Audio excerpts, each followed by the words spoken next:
Tracy here, and today we're gonna cook. I know since I've been doing just kind of strictly carnivore, I haven't done a whole lot of cooking because what is there to cook? Meat. But that's not true. There's also eggs and other things. But after 6 weeks on the carnivore diet, I'm getting a little bored. I know there's so many people here go, I never get tired of eating ribeye. I actually tried one the other day for the first time in my life. It was good. Piece of meat. Sorry guys. I guess I'm just a plebeian or something. It's just meat. But my daughter, I'm so proud of her, she's a vegetarian and she is trying keto vegetarian style. So she has more fats and things. And her husband's doing keto, full-on keto. And she said she wanted to make him a hamburger, but she wasn't sure what she was going to use for a bun. And I said, well, there's just tons of recipes. And she goes, anything better than cloud bread? And I said, lots of stuff better than cloud bread. Cloud bread to me just tastes like egg, and that just ruins the taste of good meat. So I thought hamburgers sounded good tonight, so I'm going to make some. And I have my grass-fed hamburger, beef, which actually is so far and above tastier than just the mystery meat in the tubes. It's hard to tell you. So I went the expense. And in my bowl here, I have 8 ounces of mozzarella shredded and 1 scoop of zero-carb whey protein powder, Isopure. That's probably about 1/4 cup. And to that I'm adding 1 cup of pork rinds. Let me show you. So here's my 1/4 cup of whey protein powder. And here's my 8 ounces of mozzarella cheese shredded up. You could use any kind of cheese you wanted. Over here, I have ground up about 1 cup of pork rinds. And I just dumped my pork rinds in. Get all of them out of the bottom there. Alright. To this, for a binder, we're going to use 2 eggs. But actually, I'm going to use 1 yolk and 1 whole egg. And then we're going to blend this together. There's enough salt in the pork rinds. I don't need to add any salt. I could add pepper if I wanted, or if you wanted. 1 egg yolk and 1 whole egg. And then we're going to stir it up. If that is not enough binder, then we can add a little water. We're going to add a little water.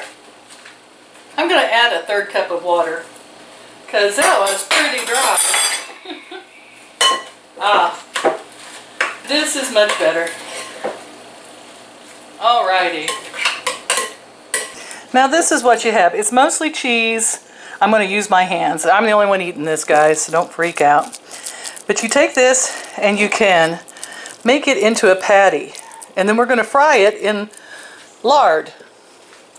I have some good tallow, I have some good tallow heated up hot. And we're going to throw a patty in the pan and see what it does. We're going to fry this up on one side, flip it over, and fry it until it's golden on the other side. I could have gotten those a little browner before I flipped them, but they're doing fine. We'll get them nice and crispy brown on the other side and give them another flip. Okay, there's my buns, and there's my hamburgers, which I finished off in the oven. Now we're going to cut into this bun. I'm going to slip back a little bit so maybe you can see me. There's no need to put cheese on my burger. There's enough cheese in the bun. And there it is. That gooey cheese inside. Oh, so good. I'm going to put one of my little hamburger patties here on it. And there you go, guys. Carnivore keto hamburger patty. I'm going to see what this tastes like. I'd like to have some ketchup on it, but you know, maybe a little mustard wouldn't be bad.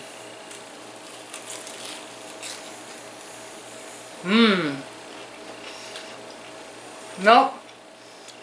It's good the way it is.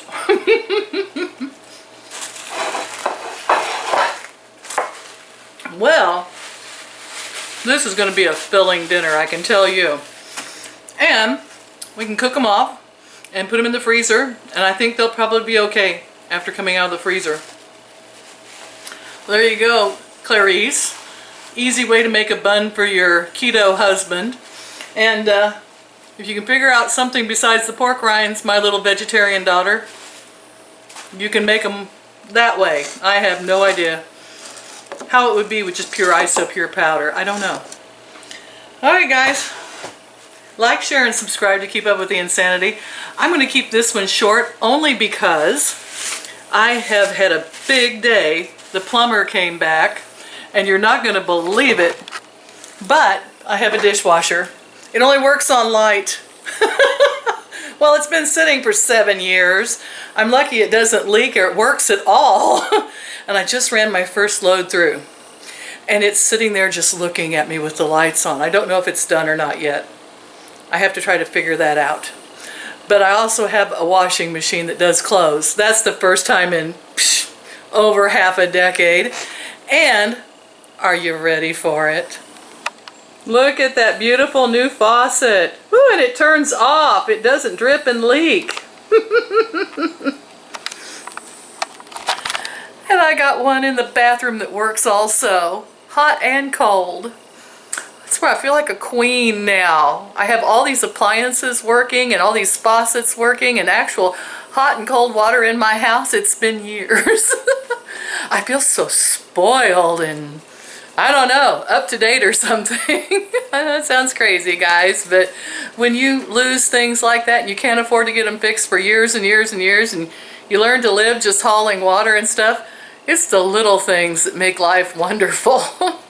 He's coming back tomorrow because the guy that put the plumbing in, as you can see, some of it's drooping down now, where he couldn't get it attached to the wall. Well, that guy left me with a bunch of drips and leaks. And this woman has sent her husband over here, but he is competent, as she said, and he is fixing all the leaks that this guy left me with. So there's actually a leak in my son's toilet. You know, I talked him into hooking up the toilet in the spare bathroom, and it was water all over the floor when I went in there and looked. All over the floor.